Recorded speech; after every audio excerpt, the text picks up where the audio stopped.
അവളോട് പറഞ്ഞു. ഞാൻ അവസാനം ഇവള് കാട്ടിയിരിക്കുന്നത് മരിക്കാൻ മേലെന്ന് ചോദിച്ചെന്ന് പറയുന്നത് എത്ര ആളോട് എന്നോട് വെള്ളമാക്കി. നോബി വിളിച്ചെടുത്താ പറഞ്ഞെന്ന് പറഞ്ഞു. പ്രകോപനമായിട്ടുണ്ടെന്ന് തോന്നല്ലേ? കാണുമായിരിക്കുമല്ലോ. എന്നോട് പറഞ്ഞു ഒരു 24 മണിക്കൂറത്തെ സമയം തരും, അത് കഴിഞ്ഞാൽ ഞാൻ ഡൽഹി പോയി ഡൽഹി പോയിട്ടാണേലും ഞാനിത് പൂട്ടിക്കാനുള്ള സംവിധാനം നോക്കുമെന്ന് പറഞ്ഞു. അതായത് മോൾ ഇവിടെ ജോലി ചെയ്യുന്നു, അപ്പനിങ്ങനെ ഓരോ കുറ്റങ്ങൾ കണ്ടുപിടിക്കുന്നു. അഭയമാകേണ്ട സ്ഥലത്ത് പോലും അഭയം കിട്ടാതെ പോയ ഷൈനി, ആ ഷൈനി ഇന്ന് ഈ ഭൂമിയിലില്ല. ഷൈനിയുടെ 2 പിഞ്ചു കുഞ്ഞുങ്ങളും ഇല്ല. ആ പിഞ്ചു കുഞ്ഞുങ്ങളെ വലിച്ചുകൊണ്ട് റെയിൽവേ ട്രാക്കിലേക്ക് പോയ ഷൈനിയുടെ അതിദാരുണമായിട്ടുള്ള ഒരു അന്ത്യമാണ് നമ്മൾ കണ്ടത്. എന്നാൽ ഈ ഒരു വിഷയത്തെക്കുറിച്ച് ഒരു മീഡിയ പോലും എടുത്ത് ചർച്ച ചെയ്തിട്ടുമില്ല. ഇപ്പോഴിതാ ചില മീഡിയകൾ എടുത്ത് ചർച്ച ചെയ്തു വരുന്നുണ്ട്. ഹലോ ഫ്രണ്ട്സ്, എല്ലാവർക്കും നമസ്കാരം. ഏറ്റുമാനൂരിലെ ഷൈനി, 43 വയസ്സുള്ള ഒരു വീട്ടമ്മ, തൻ്റെ 13 വയസ്സുള്ള പെൺകുട്ടികളെയും കൊണ്ട് റെയിൽവേ ട്രാക്കിൽ നിന്ന് ട്രെയിൻ ഇടിച്ച് മരിച്ച ഒരു സംഭവം എല്ലാവർക്കും അറിയാം. അവരുടെ ആത്മഹത്യയ്ക്ക് പ്രധാന പങ്കുവഹിച്ച അവരുടെ ഭർത്താവായിട്ടുള്ള നോബി, അവനെ പോലീസ് അറസ്റ്റ് ചെയ്തു. ആത്മഹത്യ പ്രേരണ കുറ്റത്തിനാണ് അവനെ അറസ്റ്റ് ചെയ്തത്. അവർക്കൊക്കെ സപ്പോർട്ട് ചെയ്ത ഒരു അച്ഛൻ കൂടിയുണ്ട്, ബോബി. ആ പാതിരിയെയും കള്ളപ്പാതിരിയെയും ഇനി അറസ്റ്റ് ചെയ്യാനായിട്ട് കിടപ്പുണ്ട്. അവരുടെ വീട്ടുകാരും ഈ പറയുന്ന ഷൈനിയെ നല്ല രീതിയിൽ തന്നെ ഉപദ്രവിച്ചിരുന്നു. ആ ഉപദ്രവം സഹിക്കാൻ വയ്യാതെയാണ് ഈ ഷൈനി സ്വന്തം വീട്ടിലേക്ക് എത്തുന്നത്. 9 മാസം മുമ്പാണ് ഈ സ്വന്തം വീട്ടിലേക്ക് എത്തുന്നത്. എത്തിക്കഴിഞ്ഞ് ഈ പറയുന്ന ഷൈനി പല ജോലികൾക്കും ട്രൈ ചെയ്തു. പലയിടത്തും ജോലി നിഷേധിക്കപ്പെട്ടു. കാരിത്താസ് ഹോസ്പിറ്റലിൽ വരെ, ഇവരുടെ പള്ളിയുടെ വകയായിട്ടുള്ള കാരിത്താസ് ഹോസ്പിറ്റലിൽ വരെ ജോലിക്ക് ട്രൈ ചെയ്തപ്പോഴും അവിടെ ജോലി കിട്ടിയതാണ് ഈ പെൺകുട്ടിക്ക്. എന്നിട്ട് പോലും ജോലിക്ക് ചെല്ലേണ്ട ദിവസം ഇവരോട് പറഞ്ഞു, ഉന്നതങ്ങളിൽ നിന്നുള്ള വിളി കാരണം നിങ്ങളെ ജോലിക്ക് എടുക്കാൻ പറ്റില്ല എന്ന് പറഞ്ഞുകൊണ്ട് ആ ജോലി തട്ടിക്കളഞ്ഞു. ഈ പെൺകുട്ടിക്ക് 12 വർഷത്തെ ഗ്യാപ്പ് ഉണ്ട്. ആ ഗ്യാപ്പാണ് ഇവരെടുത്ത് കാണിക്കുന്ന ഒരു വിഷയം. അതുമാത്രവുമല്ല, ഈ ഉന്നതങ്ങളിൽ നിന്നുള്ള ഒരു വിളി ഉണ്ടായിരുന്നു, അല്ലെങ്കിൽ ഉന്നതങ്ങളിൽ നിന്നുള്ള ഒരു പ്രഷറുണ്ട്, നിങ്ങൾക്ക് ജോലി തരല്ല എന്ന് പറഞ്ഞത് ഈ പറയുന്ന ജോബി, അതായത് ഒരു പാതിരിയാണ്, ഈ നോബിയുടെ സഹോദരൻ. അവരാണ് ഈ പെൺകുട്ടിക്ക് ജോലി കൊടുക്കാതിരുന്നത്. എങ്ങനെയെങ്കിലും എനിക്കൊരു ജോലി വേണം, എൻ്റെ മക്കളെ നന്നായി പോറ്റണമെന്ന് ഈ ഷൈനിക്ക് നല്ല ആഗ്രഹം ഉണ്ടായിരുന്നു, ജീവിക്കാൻ നല്ല ആഗ്രഹം ഉണ്ടായിരുന്നു. എന്നിട്ടും എന്തുകൊണ്ട് ഷൈനി ഈ ഒരു മാർഗം തിരഞ്ഞെടുത്തു? ഈ ഒരു ചോദ്യമാണ് എല്ലാവരുടെയും മുമ്പിലുള്ളത്. ഇതിനൊരു ഉത്തരമേ ഉള്ളൂ. ഈ പറയുന്ന പരനാറിയാണ് ഈ നോബി. ഈ നോബിയാണ് ഈ പറയുന്ന ഷൈനിയെ ഇത്രമാത്രം പ്രകോപിതയാക്കിക്കൊണ്ട് ഈ ഒരു മരണത്തിലേക്ക് തള്ളിവിട്ടത്. ഇന്നലെ ഞാനൊരു വീഡിയോ ഇട്ടിരുന്നു. ഈ അച്ഛൻ, ഈ പറയുന്ന ഷൈനിയുടെ അച്ഛന് ഒരു ഇതുമില്ല, ഒരു കൂസലുമില്ലാതെ എന്നോ നടന്ന ഒരു മരണം പോലെയായിരുന്നു പുള്ളിക്കാരൻ ആ ഒരു വർത്തമാനം പറഞ്ഞത്. സ്വന്തം മകൾ മരിച്ചു കഴിഞ്ഞാൽ ആ ഒരു മരണത്തെ എങ്ങനെ കാണണം, ആ മരണത്തെയും ഈ കൊല ചെയ്ത ആരാണെങ്കിലും, ഈ കൊലയിലേക്ക് കൊണ്ടെത്തിച്ച ആരാണെങ്കിലും അവർക്കെതിരെ നല്ല രീതിയിൽ വർത്തമാനം പറയണമെന്നുള്ള ഒരു തന്ത എന്തുകൊണ്ട് അങ്ങനെ പറഞ്ഞില്ല എന്ന് ഞാൻ വളരെ വൈകാരികമായി ഞാനത് സംസാരിച്ചിരുന്നു.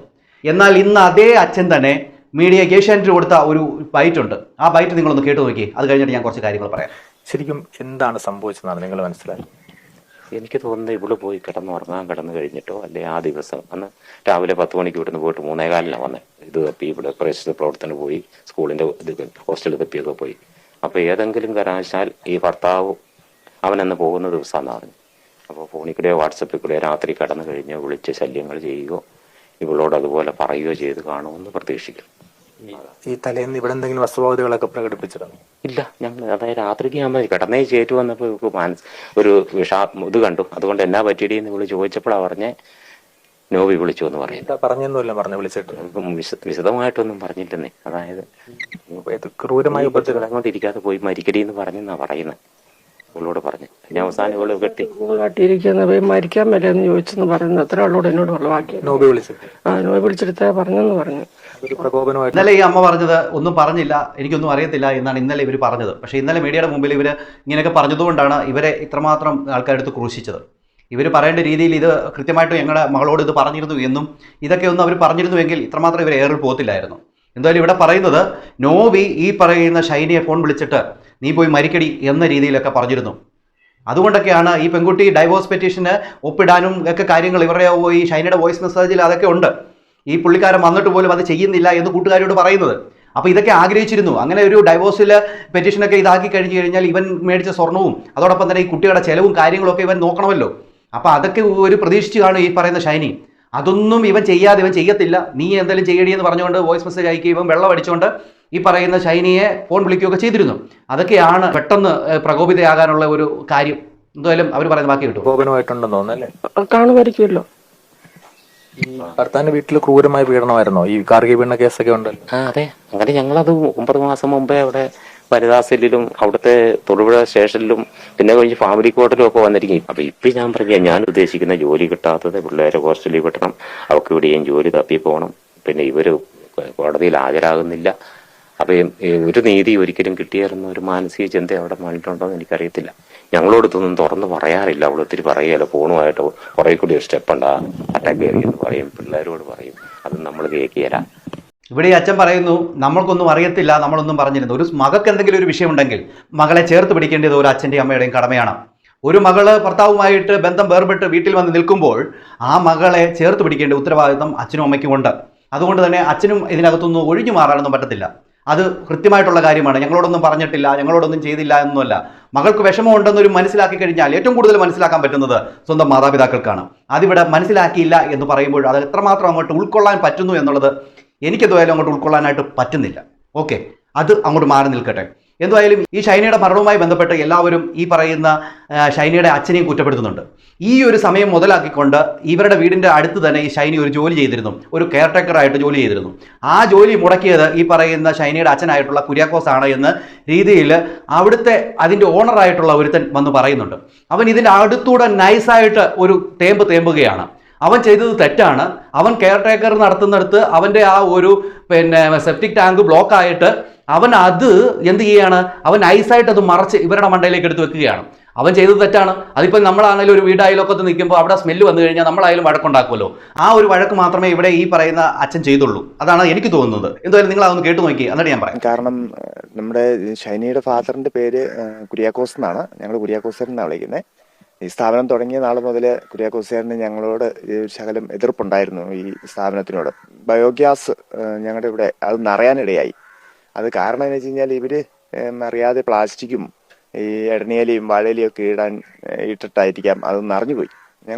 ഞാനും എൻ്റെ PROയും കൂടെ ചെന്നാണ് ഇങ്ങനെ ക്ഷമിക്കണം എന്നൊക്കെ വളരെ ഇതായിട്ട് വിനീതമായിട്ട് പറഞ്ഞതാണ്. എന്നോട് പറഞ്ഞു ഒരു 24 മണിക്കൂറത്തെ സമയം തരും, അത് കഴിഞ്ഞാൽ ഞാൻ ഡൽഹിയിൽ പോയിട്ടാണേലും ഞാനിത് പൂട്ടിക്കാനുള്ള സംവിധാനം നോക്കുമെന്ന് പറഞ്ഞു.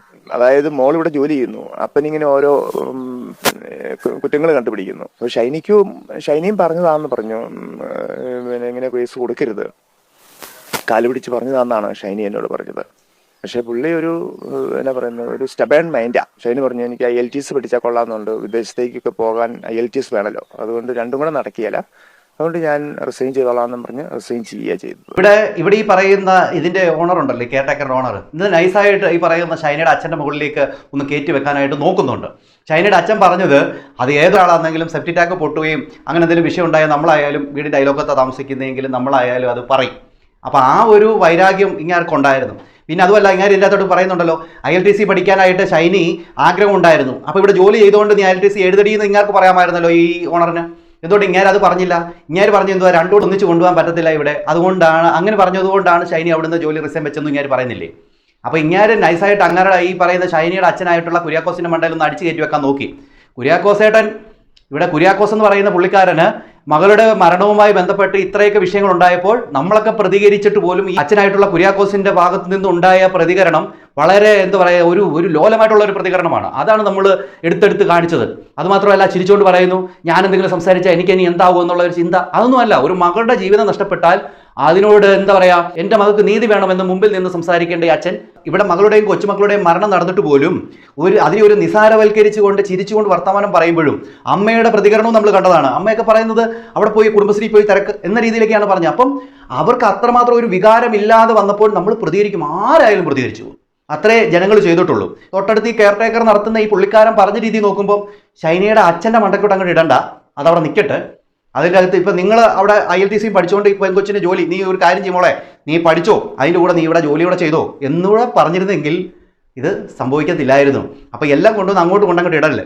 അത് നമുക്ക് എല്ലാവരെയും ചേർത്ത് പിടിക്കേണ്ടത് നമുക്കൊരു ഉത്തരവാദിത്വമൊക്കെ ഉണ്ട്. ഇവിടെ എല്ലാവരും ഉണ്ടായിട്ടും ആരുമില്ലാത്ത രീതിയിലാണ് ഷൈനിയുടെ ഈ ഒരു അവസ്ഥയിലേക്ക് പോയത്. ഇല്ലായിരുന്ന പെൺകുട്ടി നിങ്ങൾ നോക്കിയേ, ഈ പറയുന്ന പെൺകുട്ടി ഷൈനി വീട്ടിൽ നിന്നും അവരുടെ വീട് തൊട്ടടുത്താണ്, ഈ റോഡിന്റെ തൊട്ടടുത്താണ് ഈ ഷൈനയുടെ വീട്.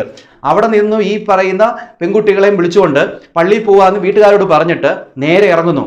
ഇറങ്ങിയതിന് ശേഷം ഈ ആദ്യം ചെറിയ കൊച്ച് ഇറങ്ങുന്നു, അത് കഴിഞ്ഞതിന് ശേഷം ഈ ഷൈനി ഇറങ്ങുന്നു, മൂത്ത കൊച്ച് ഇറങ്ങുന്നു. ഈ ചെറിയ കൊച്ച് വരാതിരുന്നപ്പോൾ കൈക്ക് പിടിച്ച് വലിച്ചുകൊണ്ടാണ് പോകുന്നത്. ഇങ്ങോട്ട് അതായത് നേരെ കിടക്കുന്ന വഴിയാണ്, ആ കാണുന്നില്ല, ആ വഴിയാണ് പിന്നെ പള്ളി പോകേണ്ടത്. പക്ഷേ ഇവർ പോയത് താപ്പോട്ടുള്ള വഴിയാണ്. ഇവിടെ നിന്ന് 500 മീറ്റർ അകലെയാണ് ഈ റെയിൽവേ ട്രാക്ക് ഉള്ളത്. അങ്ങോട്ടാണ് കൊണ്ടുപോകുന്നത്. ഈ ഇളയ കൊച്ച് പോകാതെ മടിച്ചപ്പോൾ അതിനെ വലിച്ചുകൊണ്ടാണ് പോകുന്നത്. വളരെ ദയനീയമായിട്ടാണ് ഈ ഒരു CCTV ദൃശ്യങ്ങൾ കാണുമ്പോൾ തോന്നുന്നത്. ഇത് കണ്ടിരിക്കുന്നവർ, കണ്ണു നിറയാതിരിക്കുന്നവർ ചുരുക്കമാണ്. അല്ലേ ഇവിടെ സംഭവിച്ചിരിക്കുന്നത് വളരെ ദയനീയമായിട്ടുള്ള ഒരു മരണത്തിലേക്ക് തള്ളിവിട്ടതാണ് ഈ പറയുന്ന ഷൈനിയെ. അല്ലേ? ആണെന്ന് തന്നെയാണ് ഞാൻ പറയുന്നത്. ആണ്, അല്ലാതെ ഇവിടെ ഒന്നുമല്ല. ഇവിടെ പറയുന്ന ഈ നോബി ഈ പറയുന്ന ഈ പെങ്കൊച്ചിനെ വിളിച്ചിട്ട് നീ പോയി ആത്മഹത്യ ചെയ്യടി എന്ന് വരെ പറഞ്ഞു. അതൊക്കെ ആയപ്പോഴത്തേന് ഞാൻ സൈൻ ചെയ്യത്തില്ല എന്നൊക്കെ പറഞ്ഞപ്പോഴത്തേന് ഈ പെങ്കൊച്ചിന് പിന്നെ എന്ത് ചെയ്യണം? ഈ പെങ്കൊച്ചിന് ജോലി കിട്ടുന്നില്ല. എന്നാൽ ഇവന്റെ കയ്യിൽ നിന്നുള്ള ഒരു ഡൈവോഴ്സ് പെറ്റീഷൻ മേടിച്ചിട്ട് പോകാമെന്ന് വിചാരിച്ചാൽ അതിനും ആരും സമ്മതിക്കത്തില്ല. ഇങ്ങനെയൊക്കെ ഒരു അവസ്ഥയിലേക്ക് പോയി കഴിയുമ്പോൾ എന്താണ് ചെയ്യുക? ഈ പറയുന്ന പരനാറിക്കെതിരെയും ഈ പറയുന്നവന്റെ അമ്മയ്ക്കെതിരെയും ഇതിനു മുമ്പും കേസെടുത്തിട്ടുണ്ട്. ഗാർഹിക പീഡനത്തിന്റെ പേരിൽ കേസെടുത്തിട്ടുണ്ട്. അതിന് പ്രതിയാണ് ഇവന്റെ അമ്മയും, ഈ നോബിയുടെ അമ്മയും. അപ്പൊ ഇവരുടെ കുടുംബത്തോടെ ഈ പറയുന്ന പെണ്ണിനെ നല്ല രീതിയിൽ തന്നെ ഉപദ്രവിച്ചിരുന്നു. കൂടാതെ ഈ പറയുന്ന കള്ളപ്പാതിരിയുണ്ട് ഇതിൻ്റെ അകത്ത്. ഇപ്പോൾ കള്ളപ്പാതിരി രക്ഷപ്പെട്ടു എന്ന് കള്ളപ്പാതിരിക്ക് ഒരു വിചാരം ഉണ്ടെങ്കിൽ കള്ളപ്പാതിരിയെ പൊക്കും. കള്ളപ്പാതിരി നാട്ടിലെത്തിയിട്ടുണ്ട്, അവനെ ഇവിടെ പൊക്കണം. അവനെയും പൊക്കി പോലീസ് കേസ് പരിശോധിക്കണം. ഈ പെൺകുട്ടികൾക്കും ഈ അമ്മയ്ക്കും നീതി കിട്ടണം. കിട്ടിയില്ല എങ്കിൽ നമ്മുടെ നാട്ടിൽ ഇതുപോലെയുള്ള എത്ര അമ്മമാരുണ്ടാവും? ഒരു നേരത്തെ പിള്ളേരെ വളർത്താൻ വേണ്ടി കഷ്ടപ്പെടുന്നവർ എത്ര പേരുണ്ടാവും? ഇതുപോലെ സങ്കടത്തിൽ ജീവിക്കുന്ന എത്ര പേരുണ്ടാവും? അവർക്കൊക്കെ നീതി കിട്ടാതെ പോകും. അതുകൊണ്ട് തന്നെ ഈ ഒരു കേസ് നല്ല രീതിയിൽ അന്വേഷിക്കണമെന്നാണ് എനിക്ക് പറയാനുള്ളത്. എന്താണ് പ്രേക്ഷകരെ നിങ്ങൾക്ക് തോന്നുന്നത്? നിങ്ങളുടെ അഭിപ്രായങ്ങളും നിർദ്ദേശങ്ങളും കമൻറ്റ് ചെയ്യുക. അടുത്തൊരു വീഡിയോ കാണുന്നതായിരിക്കും. എല്ലാവർക്കും ബൈ.